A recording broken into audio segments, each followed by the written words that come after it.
Before you buy your next Volkswagen, you need to know which engines will last forever and which ones will drain your bank account faster than a Vegas weekend. Today, we're counting down to 3 worst and 4 best Volkswagen engines to drive forever. Some of these engines are legendary workhorses that'll outlast your mortgage. Others are ticking time bombs that mechanics call retirement funds. We're talking about the FSI headache that's plagued thousands of owners, the People's 4 that powered VW's golden era, and the Velvet Hammer that enthusiasts still hunt down today. By the end of this video, you'll know exactly which VW engines to seek out and which ones to run from like they're on fire, because sometimes they literally are. Let's start with the engines you should avoid at all costs. Coming in at number 3 on our worst list is the 2.0 TDI, and this one earned its nickname the Bi-Turbo Bankrupter for good reason. This is a 2-liter inline 4 bi-turbo diesel that Volkswagen dropped into the Transporter and Caravelle T5 and T6 vans throughout the 2010s. On paper, it looked impressive. 180 horsepower and over 295 pound-feet of torque from just 2 liters. That's serious grunt for a work van. But here's where things go sideways. The engine codes you need to watch out for are CFCA for the 180 horsepower variant and CXEB for the later models. Both are absolute nightmares. The main killer on this engine is the EGR cooler. Now, EGR stands for exhaust gas recirculation, and it's supposed to reduce emissions by recirculating exhaust gases back into the intake. The problem is that the aluminum matrix inside the EGR cooler breaks down over time. When it does, you get aluminum oxide particles mixing with coolant. This toxic cocktail then gets fed directly back into your intake manifold and straight into your cylinders. It's like injecting sandpaper into your engine. The aluminum oxide acts like fine grinding paste, scoring the cylinder walls and destroying the piston rings. Owners start seeing white smoke on startup. The engine develops a misfire. Oil consumption goes through the roof. Some vans burn 1.5 liters of oil every 1,000 kilometers or 600 miles. That's not normal. That's catastrophic. Compression tests on these engines often show one cylinder down to 80 psi when it should be around 400. By that point, you're looking at a complete engine rebuild or replacement. And here's the kicker. A new engine for this van runs about $12,000. That's more than some entire used vehicles cost. If you catch it early, there is a fix. You need to replace the EGR cooler with the revised Pierberg unit. The part number you want ends in a D, which indicates it's the latest revision. But most people don't catch it early because the symptoms creep up slowly. By the time you notice the white smoke and oil consumption, the damage is already done. One mechanic recorded a video analysis tearing down a CFCA engine with 246,000 miles and found the cylinder walls looked like they'd been sandblasted. The piston rings had lost all tension. The bores were scored and rusty. It was a total loss. If you're shopping for a used transporter, avoid the 180 TDI like the plague. Stick with the 140 horsepower single turbo models, or be prepared to budget for a new engine. But if you think the TDI is bad, wait until you hear about what we call the Wallet 8. At number 2, we have Volkswagen's most ambitious and most problematic engine, the W8 4.0. This is what we call the Wallet 8, and it earned that name because it'll empty your wallet faster than you can say German engineering. Volkswagen built this engine from 2001 to 2004, and it only went into one vehicle, the Passat B5.5. Let me paint you a picture of what Volkswagen was thinking. They wanted to offer a premium engine in a mid-size sedan, so they took 2 narrow-angle VR4 banks and mated them together in a W configuration. The result was a 4.0-liter W8 producing 270 horsepower and 273 pound-feet of torque. It sounded exotic. It looked impressive under the hood, but it was an absolute maintenance nightmare. Here's the first problem. The engine is so tightly packaged that basic maintenance requires removing the entire engine from the car. Want to change the timing chains? Engine out. Need to replace the cam adjusters? Engine out. Even some routine services require major disassembly. Labor costs on this engine are astronomical, but the real killer is what happens inside. The cam adjusters on the W8 accumulate debris that eventually clogs and damages the oil pump. When the oil pump starts to fail, you lose oil pressure. And when you lose oil pressure in a high-performance engine, you're looking at catastrophic damage. Owners report oil pressure warning lights coming on, strange noises from the cam adjusters, and eventually complete engine failure. Parts availability is another nightmare. Since this engine was only made for 4 years in one vehicle, parts are rare and expensive. You can't just walk into any parts store and grab what you need. You're hunting down used parts or paying premium prices for new old stock. The W8 Passat was a boutique engine in a family sedan, and that's exactly the problem. It needed the maintenance budget of a Porsche, but came in a car people expected to maintain like a Camry. If you find a W8 Passat for sale, the price might be tempting. They're often listed cheap because the current owner knows what's coming. Unless you have a specialist mechanic on speed dial and a separate bank account just for repairs, walk away. Expected mileage on these engines is only 120,000 to 180,000 miles, and that's if you're lucky. Most don't make it that far without major work. But as bad as the W8 is, there's one Volkswagen engine that's even worse. And if you've been around VWs for any length of time, you probably already know what's coming. Taking the number 1 spot on our worst list is the EA111, especially the twin-charged 1.4 TSI as well as the 1.6 FSI, taking the crown of the undisputed champion of terrible Volkswagen engines. This is the FSI headache, and it appears on virtually every worst engines list you'll find. FSI stands for Fuel Stratified Injection, which is Volkswagen's term for direct injection. These engines were produced from 2001 to 2008 and found their way into the Golf Mark V, Jetta, Skoda Octavia Mark II, and Audi A3. The engine codes you need to avoid are BAG, BLF, and BLP. If you see any of those codes, run. Let me tell you why this engine is so bad. First, the intake valve carbon buildup is legendary. Because this is a direct injection engine, fuel doesn't wash over the intake valves like it does in a port-injected engine.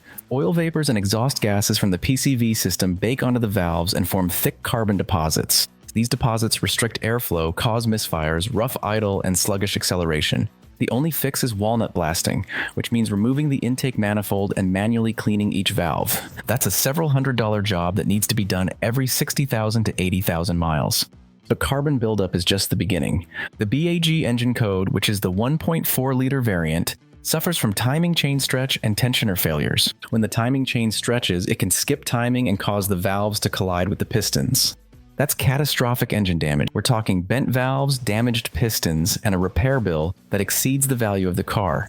The 1.6-liter variants with the BLF and BLP codes have a different problem. They burn oil like a two-stroke engine. Owners report having to add a quart of oil every 1,000 miles. That's not a slow leak. That's the engine consuming oil due to worn piston rings.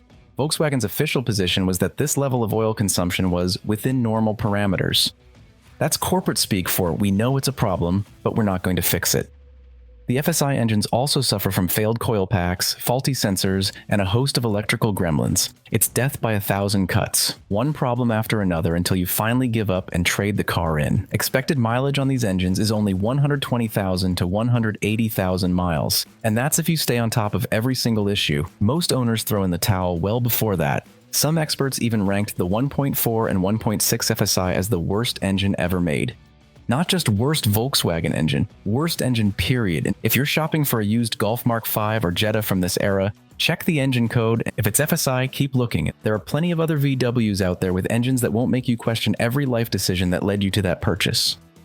Now that you know which Volkswagen engines to avoid, stay tuned because we're about to reveal the 4 engines that will serve you for hundreds of thousands of miles to come. These are the engines that help build Volkswagen's reputation for durability, the ones that mechanics actually recommend and enthusiasts seek out when they're shopping for a used VW. Let's start with number 4. Coming in at number 4 on our best list is the EA888 Gen 3 2.0 TSI, and we call this one Fixed by Gen 3 because Volkswagen finally got it right. This is a 2-liter inline-4 turbocharged gasoline engine that's been in production since around 2013. You'll find it in the Golf GTI, Golf R, Audi A3, A4, VW Tiguan, and a whole host of other Volkswagen Group vehicles. Power output ranges from 170 to 288 horsepower depending on the tune. Torque ranges from 200 to 280 pound-feet. Now, you might be wondering why this engine made the best list when the earlier EA888 Gen 1 is often mentioned as one of the more problematic VW engines. Here's the thing, Volkswagen learned from their mistakes. They have been refining the engine over time with each new generation. The Gen 1 EA888 with the CCTA engine code had catastrophic timing chain tensioner failures. The Gen 2 engine also has known weaknesses including a faulty timing chain tensioner, high oil consumption, and carbon buildup on intake valves, though some of these issues are less severe than Gen 1. The Gen 3 fixed that. Volkswagen strengthened the entire timing chain system, upgraded the tensioners, and improved the oiling system. The result is an engine that can reliably hit 200,000 to 250,000 miles with proper maintenance. The Gen 3 also features an integrated exhaust manifold in the cylinder head. This helps the engine warm up faster and run more efficiently. It also means the turbocharger is mounted directly to the head, which improves response. The variable valve timing system was upgraded to include both intake and exhaust cams, and the variable valve lift system became standard across the board. But it's not perfect. The early Gen 3 engines had issues with plastic water pumps failing prematurely. If you're shopping for a Gen 3 powered VW, check if the water pump has been replaced. It's a common failure point around 60,000 to 80,000 miles.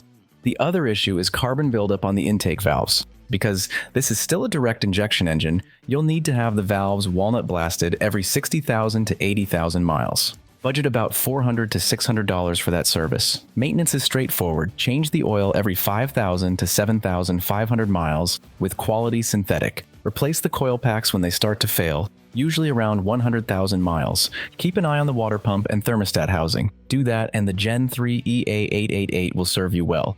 This engine proves that Volkswagen can build reliable engines when they put in the effort. It's a modern workhorse that balances performance and longevity. But if you want something with more character, more soul, and a sound that'll make you smile every time you start it up, you need to hear about the Velvet Hammer. At number 3, we have one of the most beloved engines in Volkswagen history, the VR6. This is the Velvet Hammer, and it earned that nickname for its smooth power delivery and distinctive growl. The VR6 is a narrow-angle V6 engine that Volkswagen produced from 1991 to 2014. Displacement range from 2.5 to 3.6 liters. Power output range from 174 to 276 horsepower. Torque range from 180 to 260 pound-feet. You'll find this engine in the VW Corrado, Golf, Passat, and the legendary Golf R32. Now, what makes the VR6 special is its unique design. Instead of a traditional 60 or 90 degree angle between cylinder banks like you'd see in a typical V6, the VR6 spaces them out only 15 degrees. This narrow angle allows the engine to use a single cylinder head instead of two. It's essentially a V6 that's as compact as an inline 4. This clever packaging allowed Volkswagen to shoehorn V6 power into engine bays designed for 4 cylinders. The result was cars like the Golf VR6 and R32 that punched way above their weight class. But the real magic of the VR6 is how it sounds. That narrow angle configuration creates a unique exhaust note that's unlike any other engine. It's a deep, throaty growl that enthusiasts describe as intoxicating. Start up a VR6 and you'll immediately understand why people love this engine. From a reliability standpoint, the VR6 is solid. The bottom end is stout with a robust block and strong internals. Expected mileage is 200,000 to 300,000 miles with proper care. The main issues to watch for are the serpentine belt tensioner, which can fail and cause the belt to come off. Coil packs can fail, causing misfires. And on the later 24-valve versions, the timing chains can develop noise if oil changes are neglected. Maintenance is straightforward. Change the oil every 5,000 to 7,000 miles. Replace the tensioner and water pump as preventive maintenance around 100,000 miles. Keep an eye on the cooling system and address any leaks promptly. The VR6 is one of those engines that rewards proper care with decades of reliable service. It's not the most fuel-efficient engine Volkswagen ever made. You're looking at mid-20s miles per gallon at best. But if you want character, sound, and smooth power, the VR6 delivers. Enthusiasts still seek out R32 Golfs and R36 Passats specifically for this engine. It's a piece of Volkswagen history that's worth preserving. But if you want an engine that's even simpler, even more robust, and powered some of Volkswagen's most iconic cars, you need to know about the People's 4. Next at number 2 is one from the EA827 petrol engine family, and we call this one the People's 4 because it powered the people's car through Volkswagen's golden era. This is a 1.6-liter inline 4 gasoline engine produced from the 1970s through the 1990s. You'll find it in the Golf Mark I and Mark II, Rabbit, Scirocco, early Passat, and Audi A3. Power output range from 70 to 110 horsepower depending on the variant. Torque range from 90 to 110 pound-feet. Now, these aren't impressive numbers by today's standards, but back in the day, this engine was exactly what people needed. Simple, reliable, and easy to fix. The 1.6-liter EA827 is about as straightforward as engines get. It's a single overhead cam design with a robust cast iron block. Early versions used carburetors, later versions got fuel injection, but the basic architecture remained the same for decades, and that's exactly why it's so reliable. There are no complex variable valve timing systems, no direct injection to worry about, no turbochargers to fail, just a simple 4-cylinder engine that starts every morning and gets you where you need to go. Expected mileage on these engines is 250,000 to 400,000 miles. That's not a typo. With basic maintenance, these engines just keep running. The main things to watch for are age-related issues, gaskets that need replacing, carburetors that need rebuilding on early models, and ignition components that wear out. But none of these are catastrophic failures. They're normal wear items any competent mechanic can handle. Maintenance is dead simple. Change the oil every 3,000 to 5,000 miles. Replace the timing belt at the recommended interval. Keep the cooling system in good shape. That's it. Here's a fun fact. This engine was so good that it was used in the Dodge Omni and Plymouth Horizon in the United States market. That's right, there are American cars running around with Volkswagen EA827 engines under the hood. The EA827 represents an era when Volkswagen built cars for the people. Simple, affordable, reliable transportation that anyone could maintain. It's the engine that made Volkswagen a household name, and it's still running strong in thousands of cars around the world today, in newer versions up to 2013 models. Taking the #1 spot on our best list is the legendary 1.9 TDI. And we call this one the diesel cockroach because it simply refuses to die. This is a 1.9-liter inline-4 turbocharged diesel engine with the ALH engine code. It was produced and used in cars from 1998 to 2006. You'll find it in the Jetta, Golf, and Bora Mark IV, New Beetle, as well as the Skoda Octavia Mark I. Power output is around 90 horsepower. Torque is around 155 to 170 pound-feet. Now, 90 horsepower doesn't sound like much, but here's what matters. This engine will outlast the car it's bolted into. Expected mileage is 300,000 to 600,000 miles. That's not a typo. 600,000 miles, and there are documented cases of 1.9 TDI engines going over 500,000 miles on the original engine with nothing more than regular maintenance. Taxi drivers in Europe love these engines because they could rack up massive mileage without major repairs. So what makes the 1.9 TDI so indestructible? First, it's a diesel, which means it's built stronger from the factory. The block is cast iron and the internals are overbuilt to handle the higher compression ratios of diesel combustion. Second, it uses a simple rotary injection pump instead of the more complex common rail systems that came later. Fewer electronics means fewer things to go wrong. Third, it doesn't rev high. Maximum RPM is around 5,000, which means less wear on internal components over the engine's lifetime. Fourth, it runs cooler than gasoline engines, which reduces thermal stress. And fifth, it's just brilliantly engineered. Volkswagen got everything right with this engine. The main things to watch for are the timing belt and the EGR system. The timing belt must be changed at the recommended interval, usually every 80,000 to 100,000 miles. If you skip this service, the belt can break and cause catastrophic engine damage. Don't skip the timing belt. The exhaust gas recirculation EGR system and intake manifold can develop leaks or get clogged with soot. This causes drivability issues, but it's not catastrophic. Clean the EGR and intake as preventive maintenance and you'll be fine. Maintenance is simple. Change the oil every 10,000 miles with quality engine oil. Replace the timing belt on schedule, keep the fuel filter fresh, and use quality diesel fuel. That's it. Do those things and the 1.9 TDI will run forever. Fuel economy is outstanding too. You're looking at 40 to 50 miles per gallon easily. Some owners report even higher numbers with highway driving. The 1.9 TDI is the engine that proves Volkswagen can build world-class powertrains when they focus on simplicity and durability over complexity and performance. It's the engine that mechanics recommend. It's the engine that enthusiasts seek out. And it's the engine that will still be running long after everything else on this list has been recycled. If you're shopping for a used Volkswagen and you find a Mark IV Jetta or Golf with the 1.9 TDI ALH engine, buy it. Check the timing belt service history, make sure it's been maintained, and you'll have a car that'll run for decades. The 1.9 TDI is the undisputed champion of Volkswagen reliability. It's the diesel cockroach, and it's earned every bit of that nickname. So there you have it, the 3 worst and 4 best Volkswagen engines to drive forever. Avoid the FSI headache, the Wallet 8, and the bi-turbo bankrupter at all costs. Seek out the diesel cockroach, the People's 4, the Velvet Hammer, and the Fixed by Gen 3. Remember, the engine you choose will determine whether you're driving your VW for years to come or whether you're on a first-name basis with your mechanic. Choose wisely, maintain properly, and your Volkswagen will reward you with hundreds of thousands of miles of reliable service. This is Tom from Seats and Wheels. Thanks for watching.